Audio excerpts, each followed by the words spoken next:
So today we're going to be talking about the E-flite Blade 120 SR.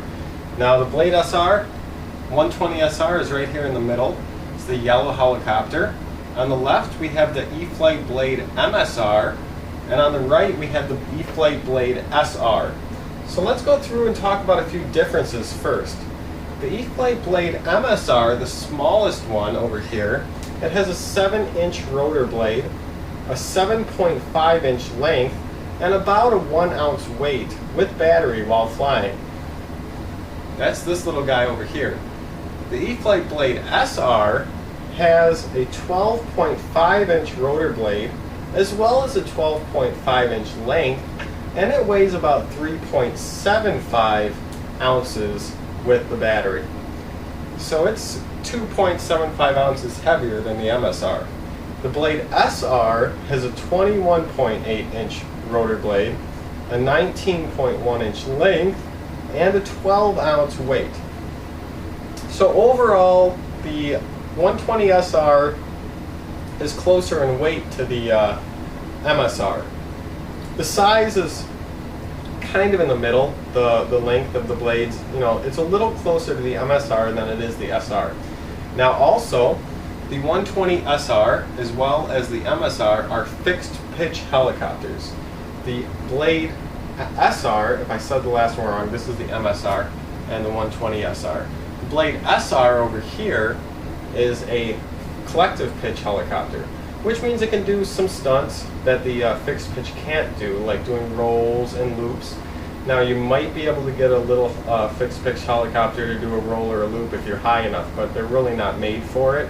But the collective pitch SR can do rolls and loops. It can change the pitch of the blades in idle up mode, and it can do a little bit more aerobatics. But these smaller helicopters here, the fixed pitch, the MSR and the 120 SR, which is the new one, they're great for learning on. Now I would not recommend them to the brand new beginner. If you're just starting out using helicopters, I would recommend the coaxial, something like the MCX-1, MCX-2, or the CX-3. Those are great helicopters to start learning with.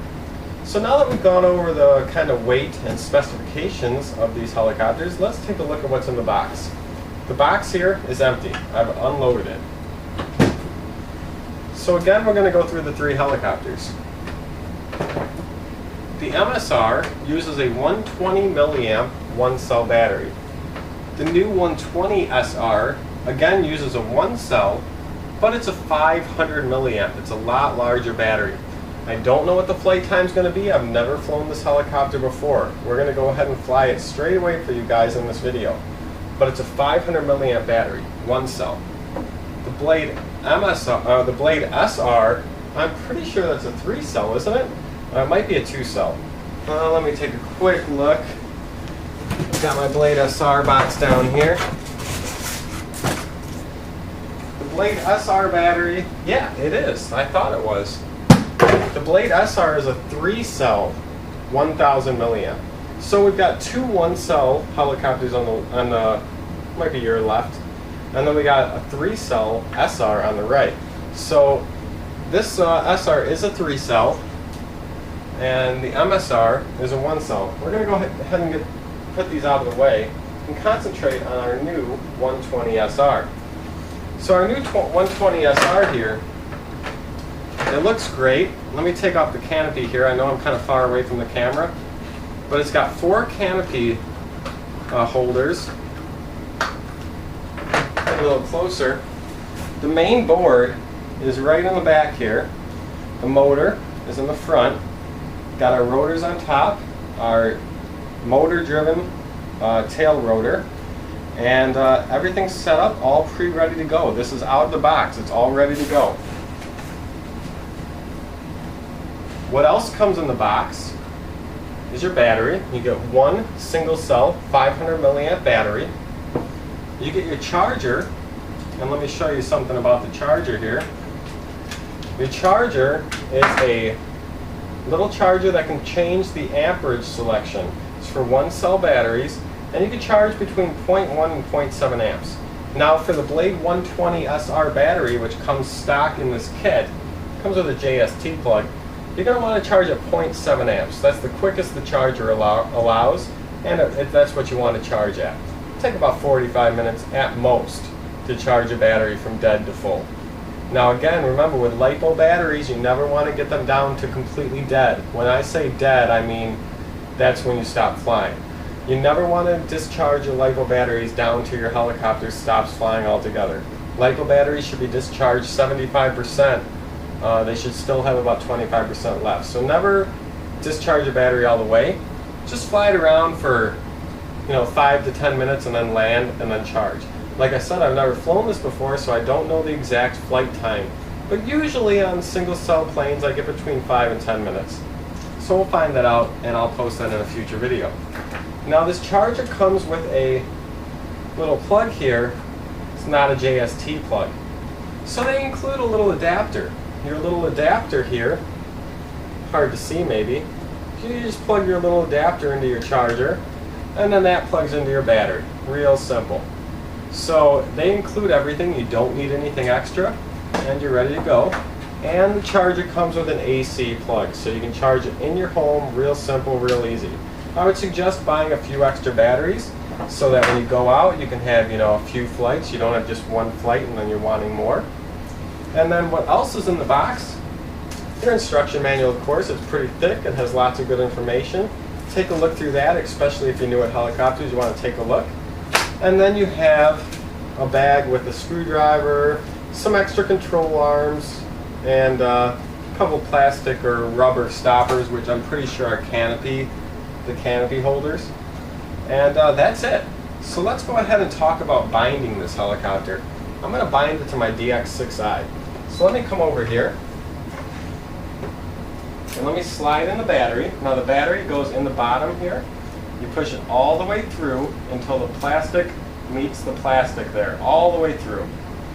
Put it back down. When you're binding or when you're turning on a helicopter, you always want to have it on a flat surface.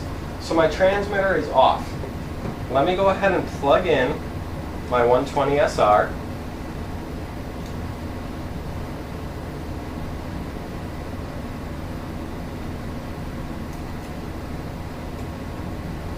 Give it a second to start up with the battery plugged in. And now I'm going to start my DX6i in bind mode by holding the trainer button and turning it on. Now it should bind to my helicopter. And in a second here, it could take up to 5 seconds. There we go. Now I have control of my helicopter. So let me go ahead and put the canopy back on here. And let's see how this thing flies straight out of the box. It's going to take just a second to push on these little rods.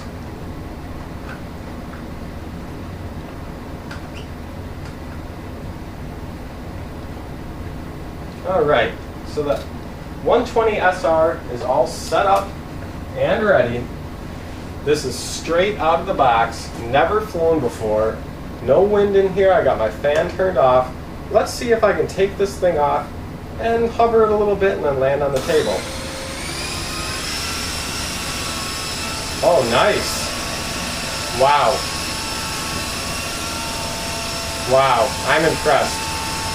This needs almost no trim. I'm going to give it a couple left trim here.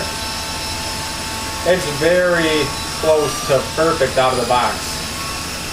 This thing flies nice. Look at this. Let's go a little bit of left, and then right, and then left, and then right. Alright.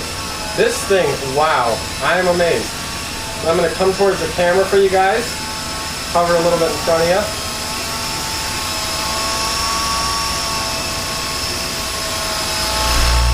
Come back to the table and land it. Wow. Alright, that was my first flight, honestly. I have not flown this before. That was stable. This thing is amazing out of the box. Now let me talk about something else. Just like the MSR, let me get up a little closer to the camera here. There are, I don't know if you can see it very well. I'm going to do this in a future video and show you guys about this. But the Swashplate here, if you can see this, the Swashplate has these extra knobs. You see that? They're connected on the Swashplate to the shorter knobs, as you can see here. but there's these longer knobs here that are connected to nothing. Okay? Now that is what you would call the advanced Swashplate settings. The advanced Swashplate settings are going to give you a little bit more response. Make your helicopter move a little bit quicker, a little bit faster. So I would suggest using the stock setup to begin with, but once you got the hang of it, you can change those tabs, the connections on there, and I will show you how to do that in my next video. And you can make your helicopter even faster. Let's go ahead and take this off. I'm just kind of really amazed with it.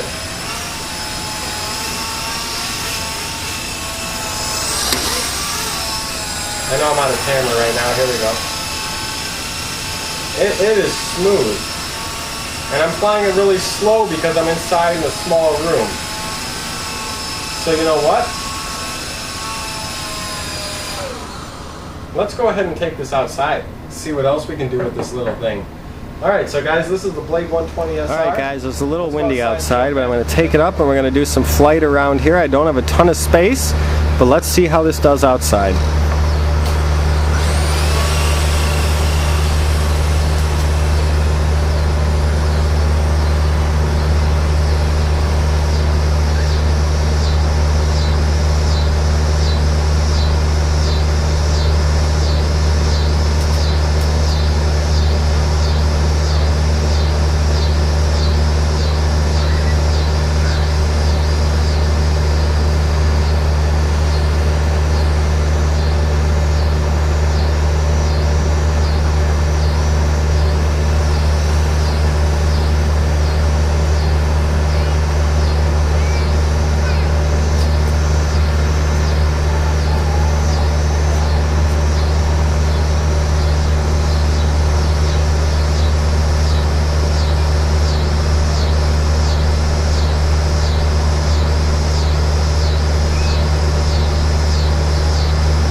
Alright guys, it's a little windy out today, so not too much more flying outside.